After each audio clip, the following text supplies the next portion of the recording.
So in this one,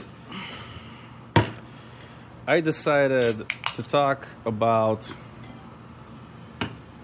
solid death. More specifically, dirt bikes. This is a 2016 KTM65. The reason why it's apart is fixing up front end after somewhat of a crash. The rider wasn't having a good day, but it's together enough to be recognizable. That's a 50. That's an old 50. That's from 2007. And so I figured I'd do this one kind of like if a friend of mine called me and asked me, all right, tell me everything that's not so obvious about these things and how can I optimize my life with them? What is it that is not readily available that you can tell me about them?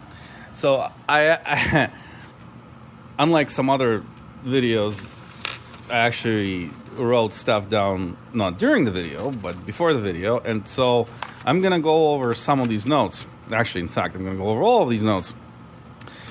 Let's see what I wrote. Tools, intake leak, torque seal, anti-seize, motor X grease, chain lube, EPD ammo rings, spec bolt and bolt, motorcycle hardware, copper washers, McMaster car hardware and sources, hour meter with tachometer, motor hose, ignition cover, false economy on seals, iffy aftermarket parts, buying meaning buying used ones, and I'm going to make a whole separate video about leaning the carburetor, specifically on a 65, because information on specifically 65 is surprisingly lacking. So there is a gentleman that made a video on YouTube about half an hour long, kind of his general impressions about 65s and in similar line, right?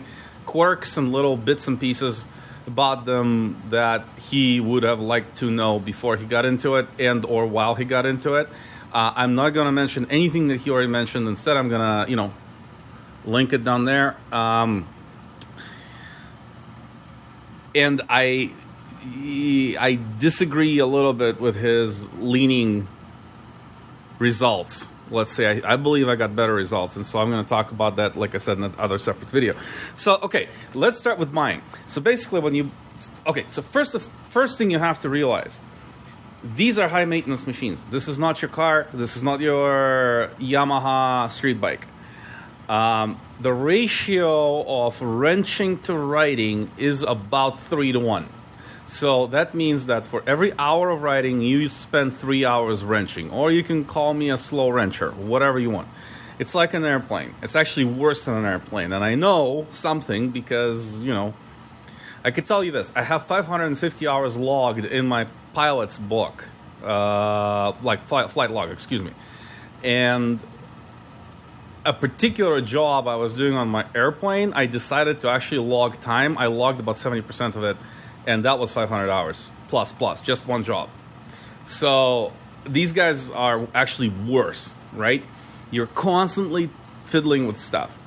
You're constantly fixing stuff because these are racing machines, okay? Your car is optimized to be reliable. Your Japanese street motorcycle is optimized to be reliable. These things are optimized to be freakishly fast and super light, okay?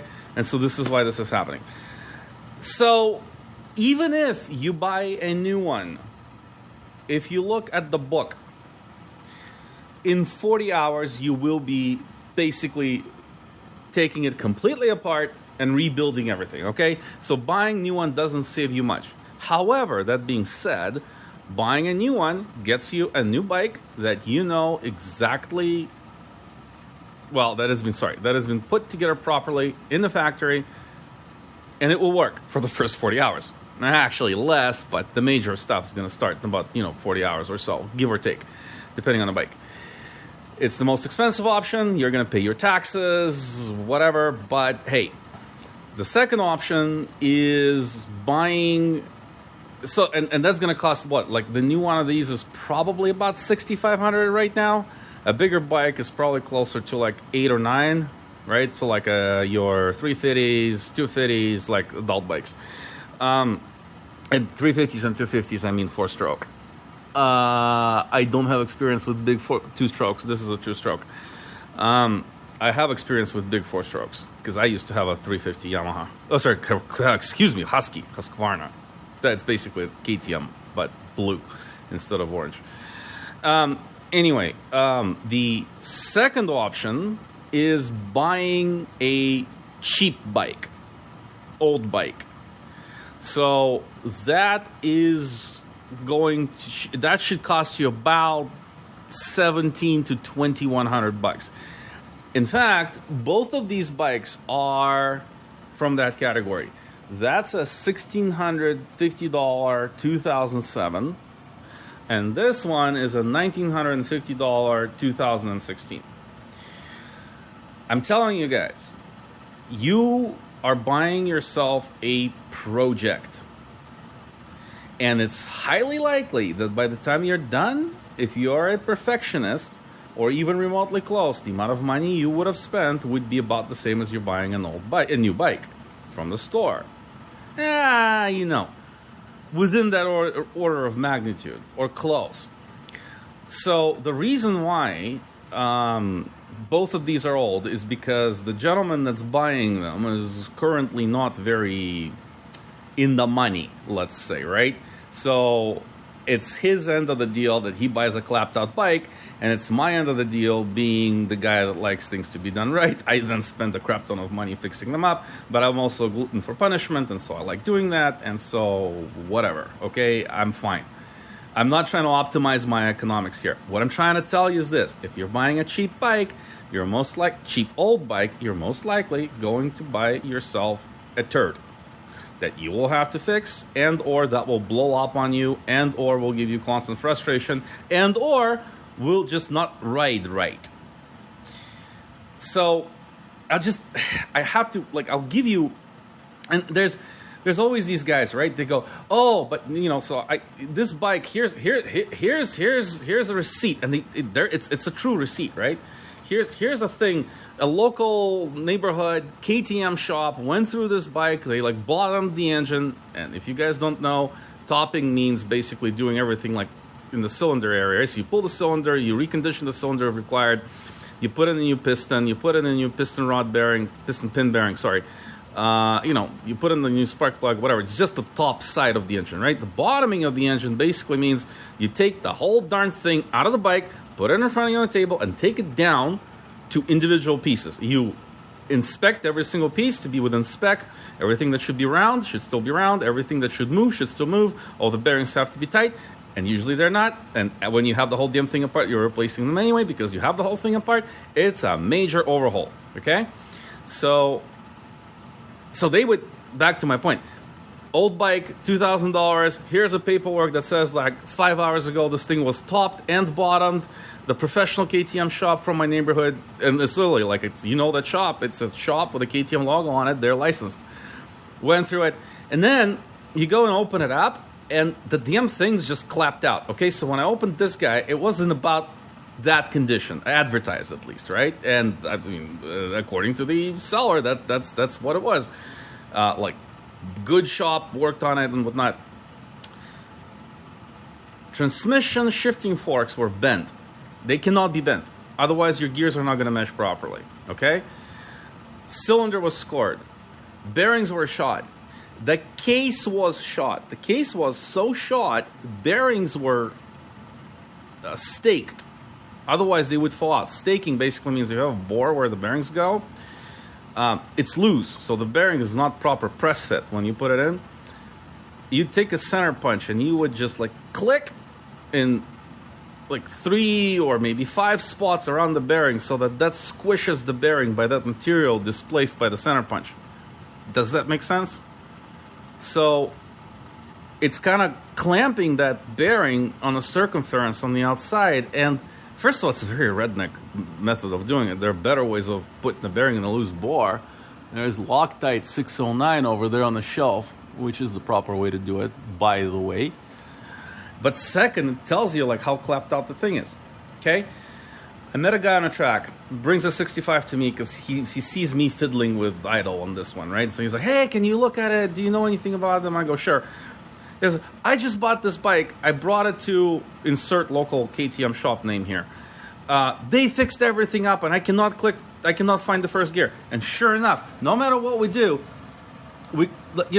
you click down, it always stays on neutral. Like it's kind of clicking, but not really. You know how when you reach the first gear, right? Like the lever will move a little, but it's not going to go anywhere. But then you go up, and it's immediately second. And it is second. We tried it. I was like, crap, what the hell? Then a week later, the guy found me on a track, and he's like, oh yeah, I found my first gear. It's there sometimes. All right, so that bike is clapped out. I mean, I don't know. Would you race a motorcycle that does that? Would you put it at the edge of its envelope?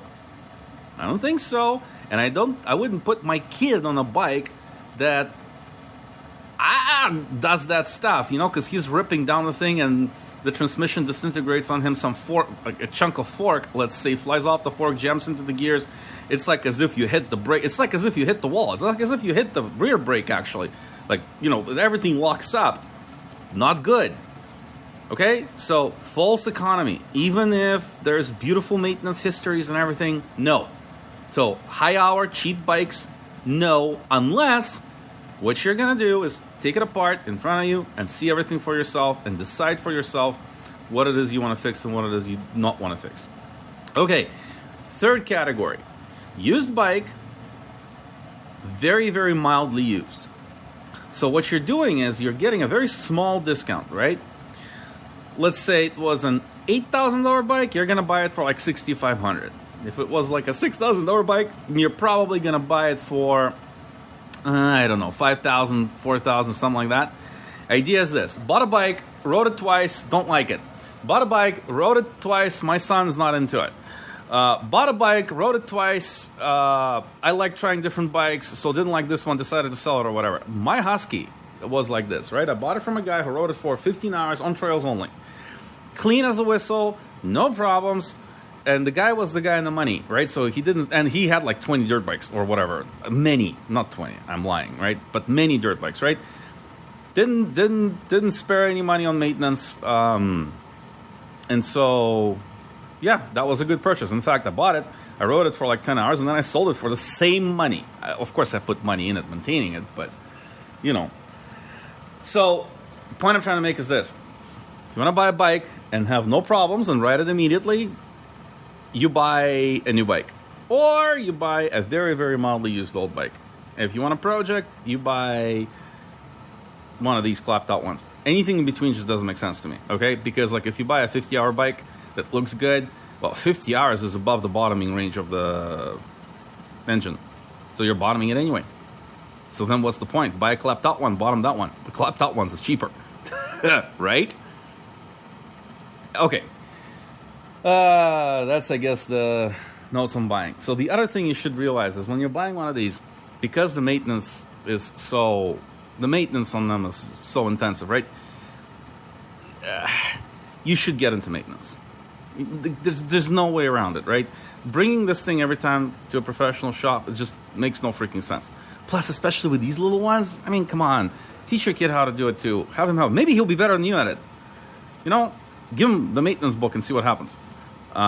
When I was about the age that I would ride this, if you gave me the maintenance book, I would want to tear this whole thing apart and redo it to my liking. In fact, I did that with a chainsaw about when I was 10.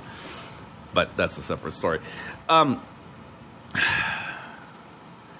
You will pay a crap ton of money maintaining these things to somebody else. Your labor is free. It's just time, right? Okay, and so the rest of this video is going to be about maintenance and stuff that I have found mechanically on them that I believe is useful and I haven't seen covered on YouTube. So, point number 1, get yourself a maintenance book. KTM will sell you one of these for whatever money they will charge you. It's not too much, like 30 or 40 bucks, I think, as a PDF. if you punch in the VIN. So, just do it. It's a really good book. Well, no, I'm lying. It's not a really good book. It's a necessary book, but it's not enough. The book itself actually skims over certain things and sometimes is inaccurate, and sometimes you have to cross-reference it with itself. But not having it is damn impossible, okay? So then I'm just going to go through my list. That was actually buying in the book was 1 and 2. Tools.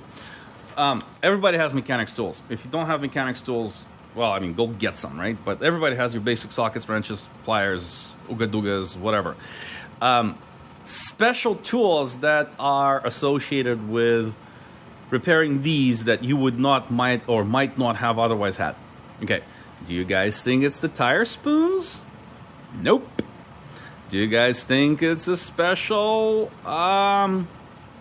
wrench to pull the spark plug out of this? Nihilo makes one. Nope. Do you guys think it's some weird seal setters for forks and for the shock? Nope. How about a tire changing stand? That thing over there. Nope. The most important special tool that you can have while working on your dirt bike is a lathe. You guys don't know that you need it, all right? This is one of these tools. It's just like an air compressor. You don't know that you need it until you get it, and then you don't know how you lived without it. So the lathe allows you to make anything that's round in any shape, basically, right? Like stuff like this. Stuff like this.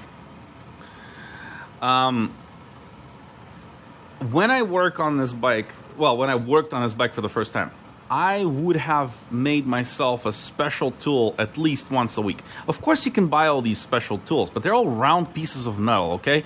You can make them on that. And that's an old school lathe. It's a relatively big lathe. It's called South Bend 13, so it's 13-inch swing. It's 60-inch bed. You don't need that big a lathe. You can buy a stupid shop lathe, all right? And just like to give you an idea, sorry, not shop, a mini lathe. That will do everything you need. Give you an idea, all right? So, like, you see that can? That's a standard, like, large can. It's a radiator. Your lathe that you can buy will be from here to here. And it will weigh under 100 pounds. You can, like, carry it around, right? And it's going to do these pieces. You don't need super high precision. Of course, that's better. Lots better. Also more fun. Also looks better. But a mini lathe for under $1,000 with all the tooling off of Craigslist or Facebook is all you need to make super useful tools like this. This, you see, I even like punched them. Swing arm bearing, 65. So here's what this is. This is a special thing to set bearings into the swing arm. They have to be set exactly in the center of the swing arm's pivot point. And like, yeah, you can hammer it in a little bit, measure it, hammer it a little bit, measure it, hammer it, and then make a mistake and hammer it back and be annoyed. Why? Just make yourself a little tool. So this goes inside the bearing. This shoulder right here in the middle defines exactly the depth of how it's going to go. Press it in, you're done. Okay? This one. This is a special adapter I made to install the bottom bearing on that steering bearing, right? And I make these little doodads constant. I just pulled out two as an example, okay? And you will find, by the way, that this becomes, like, this is life-changing tool, okay? This is tool number one. All right, enough of that. Special tool number two. Yeah, I don't even know. Honestly, bearing puller. That's not really, like, that's a generic tool. But yeah, bearing pullers, you know. Okay, so there are some tools that have to be precise. Stuff that has to be precise. That's your torque wrenches. That's your gauges. Various. So I'll give you an example. This is a gauge that you use to set up your cylinder. I'm not going to go into it right now. It's a gauge you use when you set up your cylinder. It has to be that these curves in the middle, right above and below Nihilo where it says so, they have to be very, very precise. Tusk, so KTM sells this tool, $200. Okay, that's stupid. That's a chunk of stamped metal, all right? Tusk sells this tool, and Tusk, well, if you guys don't know what Tusk is, you guys will find out very, very quickly if you get anywhere remote near dirt bikes. Tusk sells this. Problem with it, that curvature is not correct. It's completely off. You're going to blow your engine up. Okay, this is in the Nihilo. This looks about right. Like well, that hadn't blown up, and it's been, 25 hours raced, multiple, constantly raced for 25 hours, right? Using this tool, set up using that tool. So, point I'm trying to make is this: be very, very, very, very cognizant about which tools have to be precise, and the precise tools don't buy cheap, buy good. Nihilo, those gauges are good. Torque wrenches, I like Tecton, honestly. Tecton's good. In fact, for torque wrenches, okay, fine. It's diverging into the tour of my toolbox. I use this one for little stuff. It's a 1/4 inch. No, it's a clicker. But for bigger stuff, I use this. This is a snap-on electronic wrench, and unlike a clicker, it's within 5. So a clicker is like 2% within the midsection of its range, right? And then it's like 20% accuracy on the edges. This guy is 5% across the full range. So I can torque an M8 with this within 5% accuracy, and I can torque my wheel lugs on my car. Okay? So it is like, I mean, I buy them used. So used is $200. This is $200. I send them to Snap-on. That's $200, and you get yourself a Snap-on that's been reworked by Snap-on, calibrated by Snap-on for life. Okay, this is why I like this. Okay, enough of my toolbox tour. So these are the tools. Now I'm just gonna go. I'm just gonna go in my in the order of my list. So next one, intake leak. There is a rubber boot that's attaching your carburetor to your intake port on your motor. There's a gasket in here. It's rubber. There's aluminum on the inside. You're supposed to torque these bolts that go around it. It always leaks right here. How do I know? Because when I build the engine, oh yeah, that's another thing I machined on my lathe. I plug it with this thing. That's a regular freaking bicycle pump, Schrader valve. I pump in like 5 psi of air pressure, and I start soaping it, and bubbles always come out here. And you do that to make sure seals are not blown and everything was installed correctly. So I have not been able to install this rubber boot on the intake with a gasket so that it doesn't leak on this bike twice, and on that bike twice. So here's what I do. I use this. And just, it's basically like fuel. It doesn't focus. Fuel resistant silicone. All right, just seal it. It's fine. Anti-seize. There is. I really like Dirt Bike TV. I really do. I'll link that down in the description as well. They have really good videos on a bunch of topics. Highly, highly, highly recommended. One thing I absolutely hate that he talks about is how he puts anti-seize on these bolts. These bolts are supposed to have very, very precise torques. These are triple clamps. They're supposed to have low torque and precise torque so that your triple clamps are not overstressed and whatnot. If you, so his claim is this is aluminum, depending on where you're from. This is steel, so they seize up all the time, and so you're supposed to put anti-seize on them. I have not seen a seized one of these. I've disassembled a few of these on the bikes that I bought. But what you're doing with anti-seize is you're lubricating the threads, aren't you?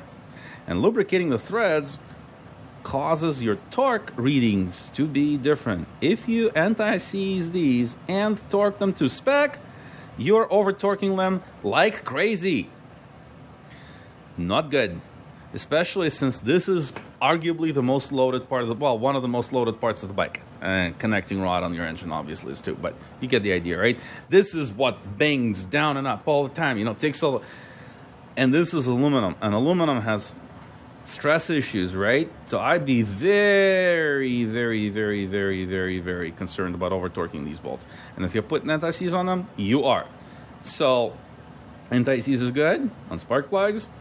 I put anti-seize on the tensioner bolts because this is constantly near dirt, and it wouldn't harm because you're not really torquing these, right? You're just whatever. But the bolts that are structural and have to be torqued, to me, it's a huge no-no. So for what it's worth, okay? Next item, Motorex grease. I've played with a bunch of different greases. Waterproof grease, like blue grease from the stores, right? Like the blue trailer, marine trailer grease, right? AmSoil, Valvoline, pick your poison, right? Red grease. Guys, this stuff is freaking magic. It's insanely sticky. I cannot wash it off with goddamn, like, simple green industrial, okay? Like, I cannot. It's super good. It's totally worth it. Get it. It's also super sticky, so you can use it to like hold stuff for you if you don't want it to fall out. Like, you know, when you want to hold a washer in some funny, weird, inaccessible place. Okay. So, Motor-X grease. Not associated with them, not selling it, just... Next topic, chain. So, chain lube. You guys probably know when a chain comes to you, chains, those are dead chains. Haha. Chains come in this, covered in this white, very sticky mess. What I do is I soak it in mineral spirits, you know, then I flush it with brake cleaner, and then I immediately lube it with my liquid lube, which I use the Motor-X chain lube, KTM, or it comes in all sorts of colors. Why? Because maybe this is superficial. I'm afraid that super sticky grease picks up too much crap and too much sand, right, that goes inside of your rollers and just starts working the chain faster. I have this impression that, you know, thin liquid lubes will help it not get stuck in there, I guess. And maybe this is superficial and idiotic, but okay, I'll have another point. You will have to clean off that white stuff off of your chain after your first ride, because you clean your chain every ride, don't ya? Don't ya? So if you clean it off after the first ride, it's going to be a lot harder to do it on the bike than off the bike, right? So, you know, I clean it off before I put it on. Okay, next. If you're going to be doing anything with the brake system, there's going to be a billion O-rings, right? So let's say you want to rebuild one of the calipers. There's going to be like 1, 2, 3 O-rings in this. There's going to be 2 O-rings on your brake line. And same thing about the back. There's a bunch of O-rings in the clutch. And KTM will sell you those O-rings at insane prices a piece. Don't do it. Okay? These are standard EPDM O-rings. Actually, if you get the parts book, it will almost virtually tell you dimensions of them. You know, diameter, ODID thickness. Or pull one out, measure it with calipers. They're standard metric O-rings. Go to McMaster car, get your standard EPDM O-rings. Get a goddamn kit in metric if you want. They're a lot cheaper. Don't pay $3 an O-ring. Okay? And because we're talking about O-rings, let's talk about hardware. So, KTM sells you Nikasil hardware. Right? This is an expensive KTM bolt. There are 2 companies that make motorcycle hardware that are really, really, really nice. So, one of them is called Spec Bolt. So, Spec Bolt can sell you this style bolt. By the way, this is a non-KTM bolt. The plating on it is slightly different, but this is still Nikasil. Okay, this is that European grayish, kind of like chalky gray. Arguably, actually, you can't really see it on camera. Maybe you can. The plating, you can see how threads here are shinier than here. Like here, the just quality of plating is a lot worse than on the non-KTM bolt. But also, Spec Bolt will do these nickel bolts. They call it nickel works.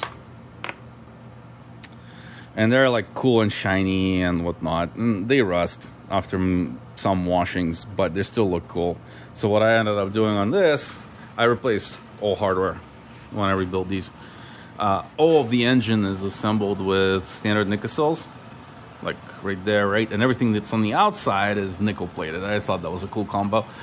They are a lot cheaper than KTM bolts. So if there is a bolt in the size and dimension that you want, get them from either Spec Bolt or the other company is called Bolt Motorcycle Hardware. These guys. Prices are, you know, you can go look them up yourselves. And they sell kits too. Like, I started by just buying a couple of kits just so that I have a variety, right? And then as I rebuild, I consume these bolts from these kits, and then I buy replacements. And I try to buy replacements in like 10 packs or something like that. Okay, so copper washers. Bolt guys have a selection of copper washers, and you need to change oil every single time you ride. I know the book says 5 hours, guys. Change the goddamn oil. Oil is cheap. So I buy washers in bulk. I would buy them from, Bolt motorcycle hardware guys if they have them. If not, I'll figure out the dimensions, ID, OD thickness roughly. It's a goddamn soft copper washer, okay? You don't have to buy it from KTM. Just buy it from McMaster or your favorite hardware supply company. It's not Home Depot, because Home Depot doesn't have good class hardware. But you get the idea, right? Buy them in bulk. I think these are my oil drain plug washers. When you get down to 10 by more. Okay. Yeah, we talked about McMaster, actually. Okay, so let's go back to the... let's go back to the bike. If your bike does not have an hour meter, get one. Get one. It will help you know how long your bike has been running in between your overhauls and whatnot. And if your bike does have an hour meter, replace it. Replace it with the one that can do tach. So, these hour meters, you can get Chinesium, ugly-looking ones on Amazon, or you can get better-looking ones in your favorite dealer of motorcycle accessories, Motorsport, Rocky Mountain ATVMC, online, whatever. They are extremely easy to install, and tachometer is really, really good when you're tweaking and tuning your carburetor. You know exact RPMs. If you have an automatic clutch on a bike like that, you need clutch engagement speed between 6,500 and 8,000 RPMs. How would you know how fast your engine's running? The way these guys work is they have a bateria inside of them, and there's a lead that goes around your spark plug wire, okay? And that lead just picks up the sparks. Okay, I'm dumbing it down, but this is the ugly one from Amazon. It, by the way, works just as good as a pretty one from Motorcycle Works or whatever the thing was, right? See, total hours, and then once I start the engine, it's going to show me the RPMs. It's great, all right? One of the most useful accessories you can install on your bike. Standard KTM hoses are rubber. And on every KTM radiator that's like two-piece radiator, right? There's this Y hose on the bottom. There's a chunk of big chunky plastic in it. Bad flow. So this is superficial. Of course KTM hoses work. But I really, really, really like this guy. His prices are similar to KTM hose prices. Or maybe they're even cheaper. If you're rebuilding it, hopefully you're going to replace all your rubber parts. And if not, then you should reconsider. But just, he sells kits for specific dirt bikes, motor hoses. He also, so the kits would include the pre-molded, specifically set up for your bike hoses. He also just sells regular hoses, right? Like stuff like this. So everywhere where it makes sense, I put his hose in. The exceptions for that would be, so on this bike, the fuel line is like, it has to go around so much stuff. It's pre-molded. I actually would have preferred a transparent fuel line personally, because I could see the fuel being in it and I would know if my fuel is turned on or off. But, that's a KTM fuel line. But other than that, you can see, right? So see, like the breather hose. I got this guy. I just, where I can use them. I just, at some point, I just bought like a couple of feet of each diameter hose, and I just have them in my stash, and I use them as I need them. Okay, so that's motor hose. He's online. There's a lot of bling on this bike, as you could tell. Right? So this is not standard bling. That's bling. On the other side, there's a brake lever, bling. The grabbers. This, right? Yeah, you can argue they are really adjustable, but come on, really, you can adjust the standard ones. That's bling. One thing that looks like bling and really is useful is the ignition cover. So plastic ignition cover on that comes with them standard warps, crooks, and starts. And think about it, right? Like back down there, down under, right? You're gonna ride. This is all, especially like down here. This is gonna get covered in mud. This joint right here, right? Then you're gonna go home and you're gonna pressure wash your bike. And there's just a little like slop in here. You're gonna pressure wash your dirt straight in there. And this is dry in there, right? It's supposed to be dry. Just okay. Like to me, this just sounds horrible. So these aluminum ignition covers, yeah, they're expensive and fancy and whatnot. They have a good gasket, and because they're aluminum and thick, they don't warp. And so you don't wash your dust into your engine, okay? Okay, next topic. So when you're rebuilding engines, you'll see there's Pivot Works, Vertex, all these aftermarket guys that would sell you a whole engine rebuild kit. There's like all the bearings and all the gaskets and all the seals, and don't do it. That's the one place, or one of the few places, where you don't want to go aftermarket. Hoses? Hell yeah. O-rings, as I was talking about, yeah, O-ring is an O-ring. Hardware, I was originally kind of eerie, because actually hardware is a lot more complicated than you think it is. It's not just an M8 bolt with a fancy head. There are classes, grades, specific steels. There are potential failure issues with hardware. I actually researched these guys in terms of if anybody was reporting any hardware failures before I decided I'm going to put them in critical positions, all that stuff. And I decided for myself that I'm okay with using either one of these two companies. Anyway, so seals, those are rubber pieces, super highly stressed, right? And they cannot leak. And usually if a seal leaks, replacing it is very annoying. Bearings, they cannot fail. They have to have a good useful life. How do you get good useful life in your bearings? Well, you get them by having proper metallurgy and good manufacturing practices and properly tuned tools, and not stuff made out of China, out of some unknown factory. So those aftermarket engine rebuild pieces, specifically bearings, seals, and gaskets, just no. I was desperate. I was missing a seal. I couldn't find it. I bought a kit from guys called Vertex, and I just holding it in my hand along with the old seal, just the rubber felt different. Oh, and it was a wrong seal too. Apparently the proper KTM one had 2 lips on it, and the Vertex one had 1. So that's an incorrect seal for the application at hand. I mean, it would have worked, but it would have been less reliable, I guess. So yeah, that's the place where you just go OEM only on anything that's, seals, bearings, gaskets, things like that. Okay. Wow, I actually gone through my list. We are on the last one, iffy aftermarket parts. So, you guys know, there's... Sorry, I needed to murder my thirst a little bit. Not associated with these guys either, but I find this hilarious. There is a lot of things that are supposed to improve your motorcycle. So, the guy I bought this bike from said, you should never run without a chain, not a chain guard, how do they call them? Case guard. Always have a case guard. And he had this nihilo orange piece of metal in here, which attached, I believe, to that hole and somewhere else. Well, and the idea is this. If your chain falls apart, it's going to bunch up over here. It's going to make a hole in the case, whatever.